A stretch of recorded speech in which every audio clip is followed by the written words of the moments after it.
नमस्कार, मैं श्यामगिरी। आज के कार्यक्रम में आप सभी दर्शकों का स्वागत है। बीजेपी के अंदर बेचैनी, नीतीश नायडू ने सरदर्द बढ़ा दिया मोदी साहब का। भारतीय जनता पार्टी के अंदर जो बेचैनी है वह बेचैनी कम होगी, इस बात की तो कोई गारंटी नहीं दे सकता, लेकिन एक बात क्लियर है कि इस वक्त मोदी और शाह खासे परेशान हैं, इससे इनकार नहीं किया जा सकता।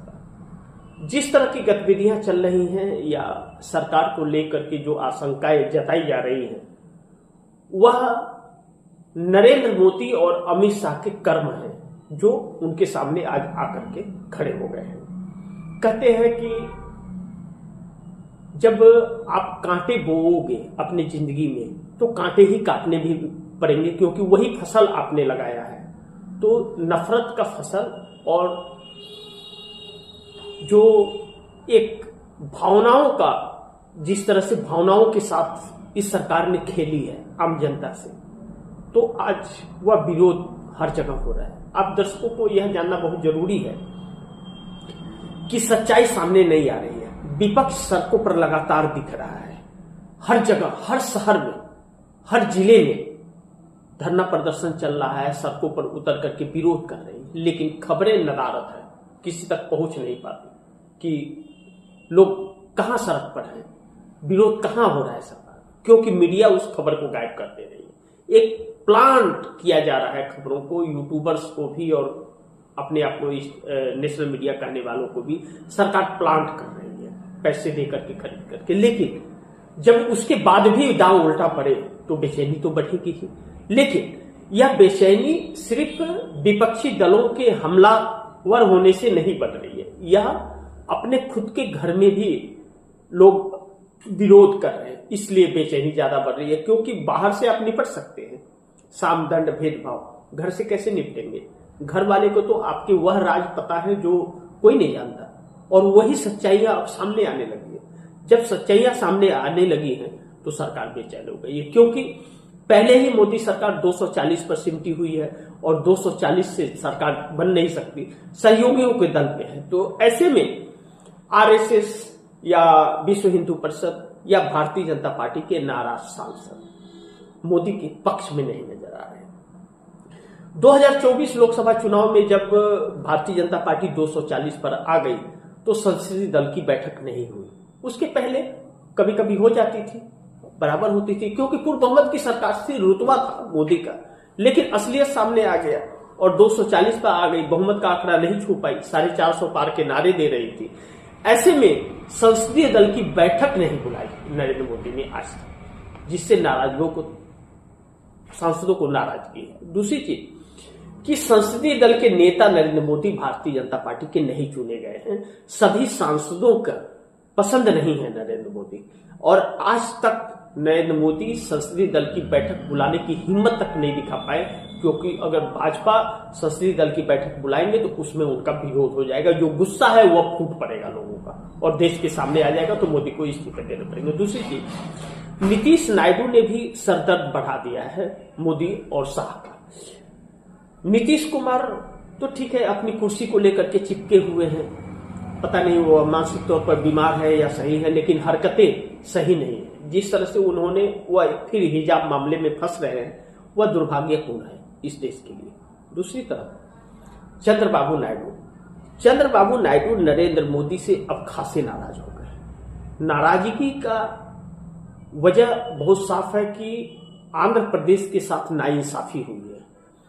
जब तेलंगाना और आंध्रा अलग हुआ तो आंध्रा नया स्टेट बना, आंध्रा को तो नाम मिल गया आंध्रा का, तेलंगाना अलग बन गया, लेकिन तेलंगाना के पास हर इंडस्ट्री मौजूद थी, कमाई के हर संसाधन मौजूद थे, लेकिन आंध्रा अलग होने के बाद नहीं मिला। तो ऐसे में नए स्टेट के लिए 10 साल सरकार टैक्स माफ करती है, जिससे कोई भी उद्योगपति जाकर के धंधा लगा करके उसे विकास की राह पर पहुंचाता है। कांग्रेस ने 5 साल का दिया था। जब कांग्रेस के मनमोहन सिंह के टाइम में तेलंगाना और आंध्र अलग हुआ तो कांग्रेस ने 5 साल का दिया, तो 5 साल टैक्स फ्री कर देंगे आप। लेकिन 14 में सरकार बदल गई और मोदी सरकार आई। मोदी सरकार आई तो मोदी सरकार ने क्या किया, मोदी सरकार ने कहा कि 5 साल कम होते हैं, 10 साल का वक्त देता, लेकिन कुछ भी आंध्रा को नहीं दिया, कुछ भी आंध्रा को नहीं दिया। अब 10 साल बीत गए मोदी के, तीसरे कार्यकाल में आ गए हैं, 12वां साल है। अब मोदी को समर्थन चंद्रबाबू नायडू का है और चंद्रबाबू नायडू को वह सुविधाएं प्राप्त नहीं हुई जो आंध्रा से वादा किया गया था नरेंद्र मोदी द्वारा। और अब नरेंद्र मोदी की मजबूरी है कि चंद्रबाबू नायडू के समर्थन के बगैर सरकार चल नहीं सकती।